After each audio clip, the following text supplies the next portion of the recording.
사택의 제공. 사택의 제공은요, 대표이사분들이 회사를 경영을 하면서 근처에다가 회사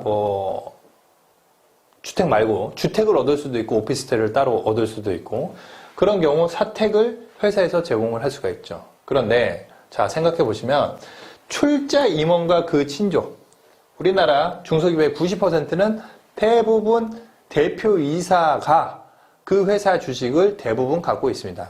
자기가 단독으로 갖고 있지 않다고 하게 되면 그의 친족들이 대부분 갖고 있습니다. 결국 이 법인하고 출자 임원, 이 사람들은 누구죠? 한통속이죠. 마음대로 숫자를 건들 수 있는 사람들이죠. 그래서 이 사람들은 사택 유지비를 내줬다. 사택 유지비, 수도전기를 포함해서 월세가 될 수도 있고요. 이 사람들은 송금 불산입, 비용 인정 안 된다. 세법상 송금은 회계상 그냥 비용이라고 생각하시면 됩니다. 말씀드린 것처럼.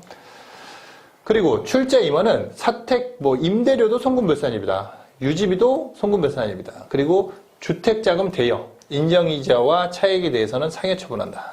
이거는 사용인도 마찬가지긴 한데 뭐냐면은 주택자금 대여를 한다는 건 주택을 10억에 취득하는데 회사에서 2억을 빌려줄 수 있어요. 3억을 빌려줄 수 있어요. 그러면은 인정이자를 세법상 4.6%를 받아야 되는데 이자를 안 받았어? 그러면은 1억이면 460만 원 표가 안 나겠지만 이게 10억을 빌려줬다 대표한테. 그러면은 연간 4,600만 원 이자를 받아야죠. 근데 이자를 안 받았다? 그러면은 4,600만 원만큼 상여 처리가 된다라고 보시면 되겠습니다. 그리고 이 출자 임원 및 그 친족 이외의 자, 사용인, 직원이죠. 비출자 임원. 임원인데 주식이 없어. 그리고 소액주주 임원. 주식을 가지고 있는데 조금 갖고 있어. 그런 경우에는 이 사람들은 영향력이 없기 때문에 사택 유지비, 사택 임대료를 내게 되면 비용 처리, 회사 입장에선 비용 처리 인정이 된다. 손비 인정. 다만 그 사람한테 근로소득이 과세가 된다. 또한 사택 임대료를 내줬다. 그러면 복리후생비, 그냥 숙소 제공, 복리후생비 된다. 그리고 이 사람들도 주택 법인에서 돈을 빌려준 거는 빌려준 거기 때문에 그에 따른 이자는 내라. 안 냈으면은 상여 처리 된다라는 거고요. 그리고 그러면 자, 어떤 걸 생각해 볼 수가 있냐면은 사택을 제공을 하는데 임직원이 아니야. 그런데 직원이야, 직원. 일반 직원이야. 진짜 친인척 아니고 일반 직원인데 이 사람들한테 사택을 제공하면 무조건 비용 처리가 될까 생각을 해볼 필요가 있습니다. 무분별한 사택 제공을 할 필요는 없고 그 분별력 있는 비용 처리를 세법에서는 규정하고 있다는 거죠. 기준이 사택 제공을 해서 경비 처리를 하려고 하게 되면 요건이 있는데 근무지로부터 통상 출퇴근이 가능한 지역. 자, 근무지가 있는데 통상적으로 출퇴근이 가능해.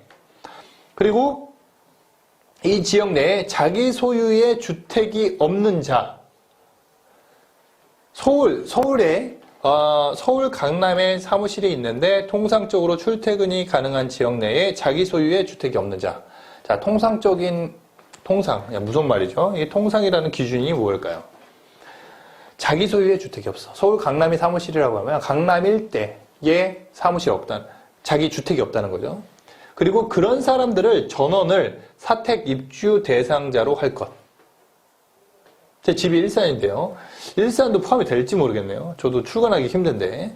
자, 그런 사람들을 자기 소유 주택이 없는 자를 전원을 대상으로 해야 되는 거고요. 대상은 다 할 수 있잖아요. 공지하면 되죠. 공고하죠. 집이 먼 사람들은 사택 제공해 줄 테니 다음 달부터 입주할 사람은 신청하세요. 사택을 제공받는다는 이유로 사택을 제공받지 아니한 종업원과 급여 지급액에 차등을 두지 아니할 것. 이렇게 돼 있어요.